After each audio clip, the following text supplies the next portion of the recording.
Bonjour Arrêt sur Image, bienvenue à la Déferlante, vous me suivez?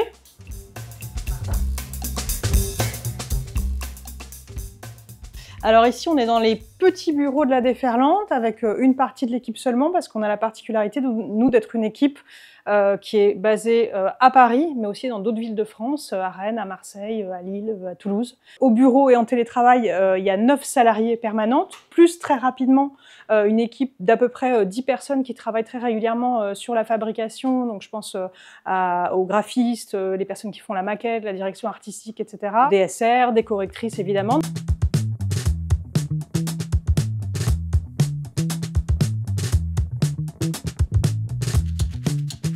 Alors, la Déferlante s'est montée, ça me paraît une éternité, mais en fait pas du tout. Le premier numéro est sorti en mars 2021. Dans les faits, ça faisait plus d'1 an qu'on travaillait dessus et qu'on y réfléchissait. On constatait qu'il y avait une effervescence éditoriale, militante, qui était, certes, il y avait le moment MeToo, mais qui était précédé par des années et des années de maturation comme ça, intellectuelle, militante. Donc là est née l'idée d'une revue et par ailleurs avec cette idée d'une revue montée à 4 femmes, avec l'idée de faire travailler avant tout des femmes, des personnes LGBT+, toujours dans une perspective intersectionnelle. L'idée d'une déferlante, c'est une sorte d'énergie collective qui s'incarne dans beaucoup de vagues, beaucoup de gouttelettes.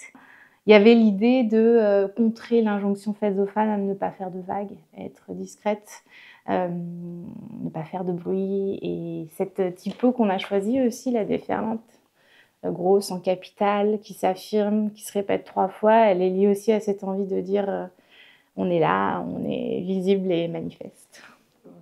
Est-ce que c'est bon, c'est branché, Candy ou T'as pas ton micro, Lucie. Lucie, t'as pas ton micro. On t'entend pas. Moi, mes prios, c'est lié à ça. C'est vraiment de mettre en boîte les 3 newsletters de la série qui restent jusqu'à la fin de l'été. C'est-à-dire les éditer, les mettre en page, ajouter des brèves éventuellement, des bouts d'agenda, on a vu ça avec Anne tout à l'heure.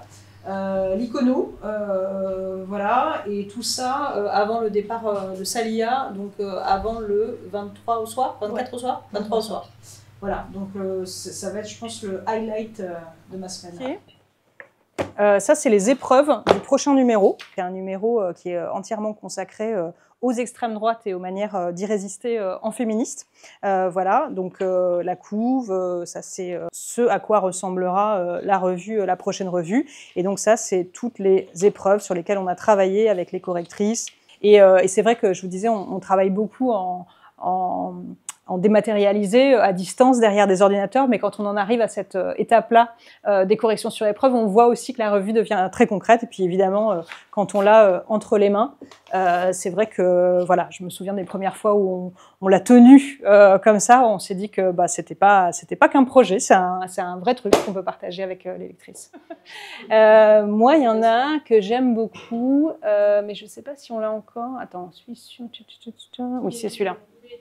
Alors, c'est un numéro qui s'est imposé à nous parce qu'en fait, on avait eu pas mal de propositions de journalistes et d'autrices indépendantes sur des sujets liés à la famille et aux nouvelles structures familiales. Et on s'est dit, en fait, ça ferait un super dossier qu'on a intitulé « Réinventer la famille ».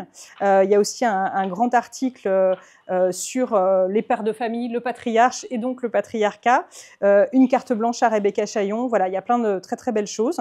Ça, c'est sur le fiasco, c'est un retour sur le fiasco des ABCD de l'égalité et qui raconte comment en fait tout ça a verrouillé pour plusieurs années en fait toutes les tentatives de parler de genre dans le domaine scolaire. Alors, on se considère comme engagé. Militant, c'est pas du tout un mot avec lequel on aura un problème. C'est pas du tout, parce que je sais que des fois, ça peut être un peu vu de manière péjorative dans les milieux journalistiques. C'est pas du tout notre cas. C'est plutôt que les militants, les groupes militants avancent avec des agendas politiques précis. Tu montes une plateforme de revendication, tu te poses des objectifs pour faire changer telle et telle chose. Bon. Nous, c'est pas notre cas. Il était évident pour nous d'être positionnés contre l'extrême droite et plus globalement contre ce qu'on appelle le fémonationalisme qu'on évoque dans notre prochain numéro, c'est-à-dire la constante récupération des droits des femmes et au-delà de ça des droits des personnes LGBT+, je dirais pas athée, parce que les personnes trans sont rarement récupérées dans les luttes nationalistes, c'est plutôt l'inverse. Ça me frappe et ça me brutalise d'entendre des personnes d'extrême droite se dire féministes. C'est un gros endroit d'ambiguïté parce que à la fois, ça veut dire qu'il y a une bataille culturelle qui a été gagnée. C'est mal vu, enfin, c'est moins bien vu.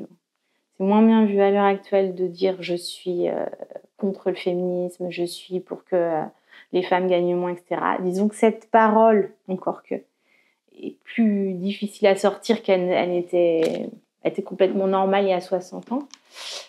Et en même temps, ça veut dire aussi qu'elle est dépolitisée. Ça veut dire que Marine Le Pen peut se dire féministe aujourd'hui. Et là, d'où l'intérêt d'un média comme La Déferlante, c'est d'expliquer, de donner du contenu et de la densité et de la politique dans ce terme-là, parce que sinon, ça devient un élément de langage politique pour être accepté, en gros, dans le jeu institutionnel, quoi.